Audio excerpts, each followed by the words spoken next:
शुभ प्रभात मेरे प्यारे प्यारे बच्चों। स्वागत है आपका हिंदी कक्षा में।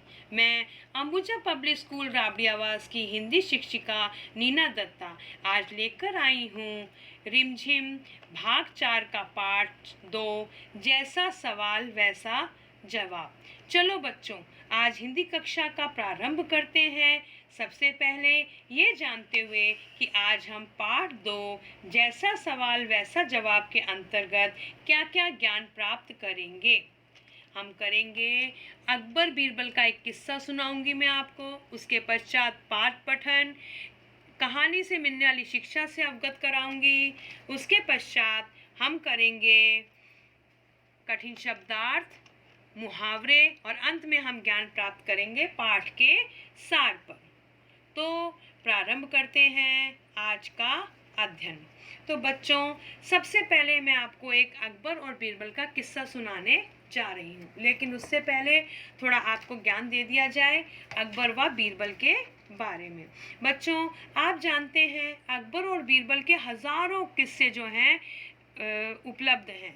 इसमें हमारा जो है बीरबल जो हैं वो बादशाह अकबर के दरबार के प्रमुख नवरत्नों में से एक थे।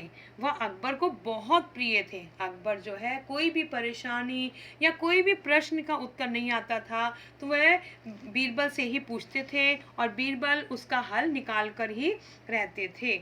आपको पता है कि बीरबल के बचपन का नाम क्या था? बीरबल के बचपन का नाम था महेश दास। वे बचपन से ही बहुत तेज बुद्धि के थे। उनकी बुद्धिमान के हजारों किस्से हैं और सबसे बड़ी बात, वे बहुत ही हाजिर जवाब भी थे। तो आप तैयार हैं अकबर बीरबल का एक किस्सा सुनने के लिए? ये किस्सा सुनने के बाद आपका भी मन करेगा, आप क्या करेंगे, अकबर और बीरबल के अन्य किस्से को पढ़ने की भी कोशिश करेंगे। तो आज मैं आपको एक छोटी सी कहानी अकबर व बीरबल की सुनाने जा रही हूँ, जिसमें हमें बीरबल की बुद्धिमत्ता के बारे में पता चलेगा। तो बच्चों, कहानी का नाम है बीरबल और अंगूठी चोर की कहानी। एक दिन भरे दरबार में राजा अकबर ने अपनी अंगूठी खो दी। जैसे ही राजा को ये बात पता चली, उन्होंने सिपाहियों से ढूंढने को कहा, पर वह नहीं मिली। राजा अकबर ने बीरबल से दुखी मन से बताया कि वे अंगूठी उनके पिता की अमानत थी, जिससे वे बहुत ही प्यार करते थे। बीरबल ने जवाब में कहा, आप चिंता न करें महाराज, मैं अंगूठी ढूंढ लूंगा। बीरबल में दरबार में बैठे लोगों की तरफ देखा और राजा अकबर से कहा, महाराज, चोरी इन दरबारियों में से किसी ने की है। जिसके दाढ़ी में तिनका फंसा है उसी के पास आपकी अंगूठी है। जिस दरबारी के पास महाराज की अंगूठी थी वह चौंक गया और अचानक से घबराहट के मारे अपनी दाढ़ी को ध्यान से देखने लगा। बीरबल ने उसकी हरकत को देख लिया और उसी वक्त सैनिकों को आदेश दिया और कहा, इस आदमी की जांच की जाए, इसकी तलाशी ली जाए। बीरबल सही था, अंगूठी उसी के पास थी। उसको पकड़ लिया गया और जेल में कैद में बंद कर दिया गया।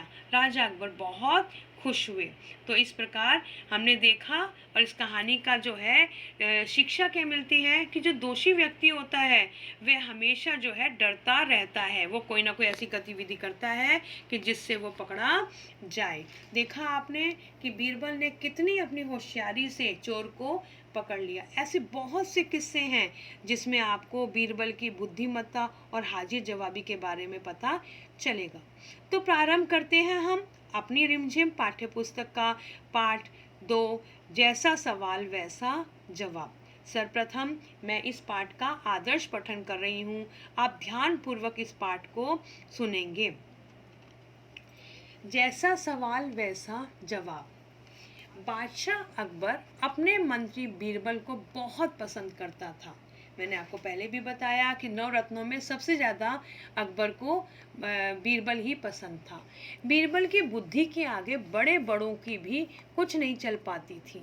इसी कारण कुछ दरबारी बीरबल से जलते थे। वह बीरबल को मुसीबत में फंसाने के तरीके सोचते रहते थे।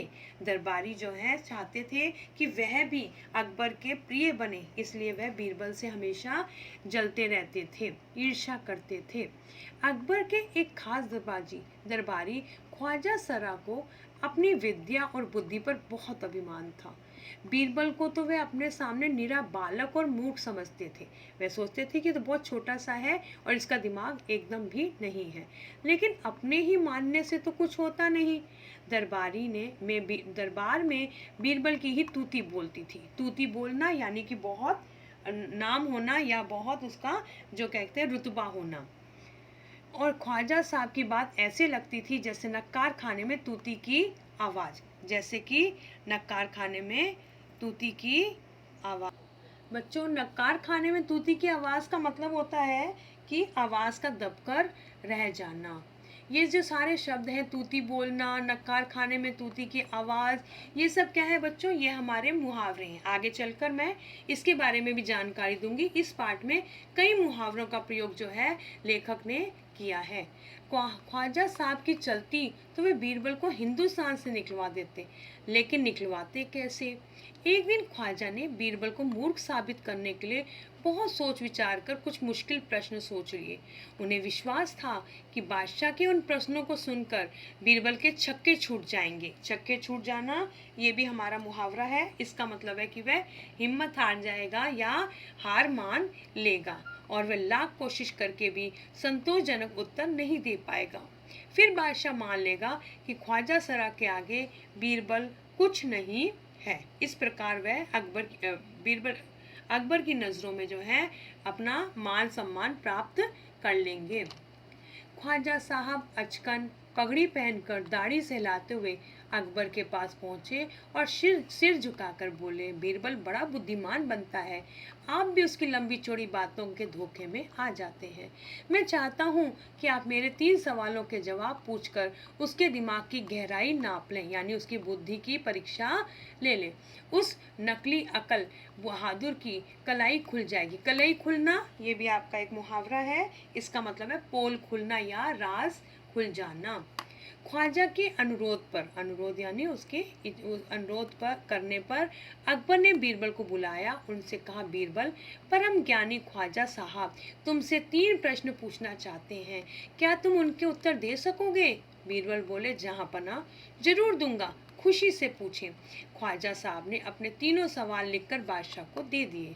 अकबर ने बीरबल से ख्वाजा का पहला प्रश्न पूछा, संसार का केंद्र कहाँ है? केंद्र यानी सेंटर पॉइंट, मध्य, यानी संसार का मध्य बिंदु कहाँ है? बीरबल ने तुरंत जमीन पर अपनी छड़ी गाड़कर उत्तर दिया, यही स्थान चारों ओर से दुनिया के बीचों बीच पड़ता है। यदि ख्वाजा साहब को विश्वास ना हो तो वह फीते से सारी दुनिया को नाप कर दिखा दे। फीते मतलब इंची टेप जो होता है नापने का एक यंत्र, सारी दुनिया को नाप कर दिखा दें कि मेरी बात गलत है। ये संभव ही नहीं था पूरी धरती को नापना, इसलिए उन्होंने ये उत्तर दिया बहुत ही बुद्धिमानी से। अकबर ने दूसरा प्रश्न किया, आकाश में कितने तारे हैं? बीरबल ने एक भेड़ मंगवा कर कहा, इस भेड़ के शरीर में जितने बाल हैं उतने ही तारे आसमान में हैं। बच्चों, क्या आप भेड़ के बाल गिन सकते हैं? कितना ही अच्छा और गोलमोल जवाब जो है बीरबल ने ख्वाजा सरा को दिया। ख्वाजा साहब को इसमें संदेह हो तो वह बालों को गिनकर तारों की संख्या से तुलना कर सकते हैं। कोई भी संदेह हो, कोई भी शक हो तो वह एक भेड़ को बुला ले और उसके बालों को गिन लें। अब अकबर ने तीसरा सवाल किया, संसार की आबादी कितनी है? आबादी मतलब जनसंख्या, कितने लोग हैं संसार में? बीरबल ने कहा, जहाँ पना संसार की आबादी पल पल घटती बढ़ती रहती है, क्योंकि हर पल लोगों का मरना जीना लगा ही रहता है। इसलिए यदि सब लोगों को एक जगह इकट्ठा किया जाए तभी उनको गिनकर ठीक ठीक संख्या बताई जा सकती है। बच्चों, क्या ये संभव है कि सारे विश्व या सारे संसार के लोगों को एक जगह एकत्र करना, इकट्ठा करना? नहीं, ये संभव नहीं है। बादशाह तो बीरबल के उत्तरों से संतुष्ट हो गया, लेकिन ख्वाजा साहब नाक भों सिकोड़ कर बोले। नाक भों सिकोड़ना ये भी हमारा जो है मुहावरा है, यानी कि नाराजगी दिखाना या सहमत ना होना। ऐसे गोलमोल जवाबों से काम नहीं चलेगा जनाब। बीरबल बोले, ऐसे सवालों के ऐसे ही जवाब होते हैं। पहले मेरे जवाबों को गलत साबित कीजिए, तब आगे बढ़िए। अगर आपको कोई भी मेरा उत्तर गलत लग रहा है, पहले उस पर बात कीजिए, फिर आगे का काम करेंगे। ख्वाजा साहब से फिर कुछ बोलते नहीं बना। ख्वाजा फिर अपना समूह लेकर रह गए। ये था बच्चों हमारा पाठ, जैसा सवाल वैसा जवाब, कितना ही ज्ञानवर्धक था। अब चलते हैं इस कहानी की शिक्षा से।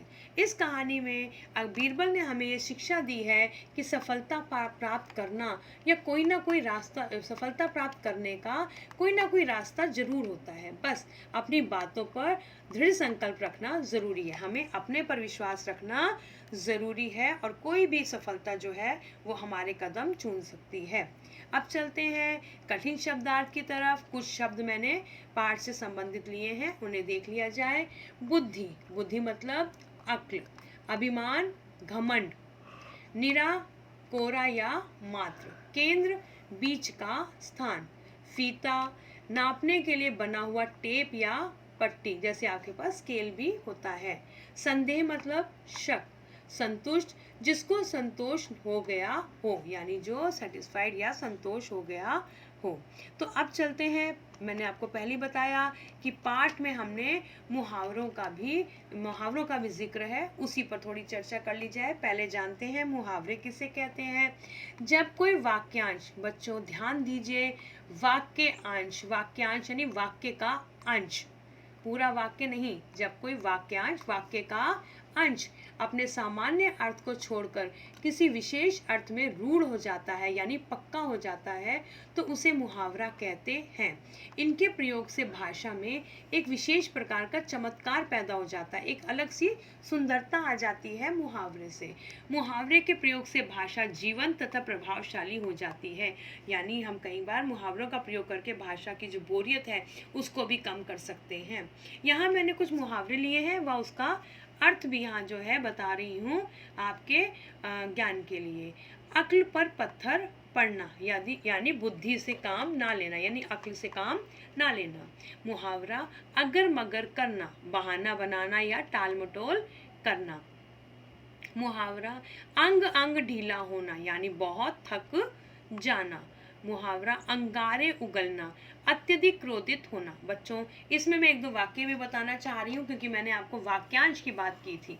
हमें मुहावरा जो है वो वाक्यांश के रूप में प्रयोग करना होता है, और जब भी हम मुहावरे का वाक्य बनाते हैं तो हम कभी भी अर्थ का वाक्य नहीं बनाएंगे, हम वाक्य में मुहावरे का प्रयोग करेंगे। जैसे है, मान लीजिए अक्ल पर पत्थर पड़ना। कितना समझाने पर भी रोहन ने अपने माता पिता की बात नहीं मानी, उसकी तो अक्ल पर पत्थर पड़ गया था। तो इस प्रकार हमने वाक्य के अंदर ही उसका प्रयोग करके वाक्यांश लिया है। जैसे अगर मगर करना, बहाना बनाना या टाल मटोल करना। हम कह सकते हैं कि मैंने कितनी बार रोहन से जो है कॉपी या कार्य पुस्तिका मांगी, लेकिन उसने अगर मगर कर कर मुझे टाल दिया। अंग अंग ढीला होना, माता जी का पूरा दिन कार्य करने के कारण उनका अंग अंग ढीला हो गया, यानी वो बहुत थक गई। अंगारे उगलना, आजकल लगातार बच्चों का मोबाइल प्रयोग करने पर माँ बाप जो हैं हमेशा अंगारे उगलते रहते हैं। ये थे हमारे कुछ मुहावरे की परिभाषा व उनके उदाहरण। अब देखते हैं पाठ से संबंधित कुछ मुहावरे जो पाठ के अंतर्गत आए हैं। वैसे मैंने पठन के समय इनका अर्थ आपको बता दिया, लेकिन एक बार और बता रही हूँ। तूती बोलना, यानी कि धाक जमाना, रोक लगाना। छक्के छूटना, हिम्मत हारना। कलई खुलना, पोल खुलना। नक्कार खाने में तूती बोलना, आवाज का दबकर रह जाना। नाक भों सिकोड़ना, यानी नाराजगी दिखाना। ये था बच्चों पाठ से संबंधित हमारे कुछ मुहावरे। अब एक बार पाठ का सार देख लिया जाए। पाठ के सार के अंतर्गत हमारा है, बादशाह अकबर और बीरबल के किस्से बहुत प्रसिद्ध हैं। उनके कई किस्सों में से एक प्रसिद्ध किस्सा ये भी है जो हमने पढ़ेंगे या हमने पढ़ा है। किसी भी प्रश्न का उत्तर हमेशा उस प्रश्न के अनुरूप होता है, यानी उसी में छुपा होता है। ख्वाजा साहब बीरबल को अकबर की नज़रों में गिराना चाहते थे, इसलिए उनसे निरर्थक यानी बिना अर्थ के प्रश्न पूछने लगे। बीरबल ने अपनी बुद्धिमानी से न केवल प्रत्येक प्रश्न का उत्तर दिया, बल्कि ख्वाजा साहब की बोलती भी बंद कर दी। तो बच्चों, आप जो है इस पाठ को स्वयं एक बार पढ़ेंगे व इसको समझने की कोशिश करेंगे। इसी के साथ आपको अकबर और बीरबल के अन्य किस्से भी पढ़ने हैं। धन्यवाद। घर पर रहें, सुरक्षित रहें। मिलते हैं अगले पाठ के साथ।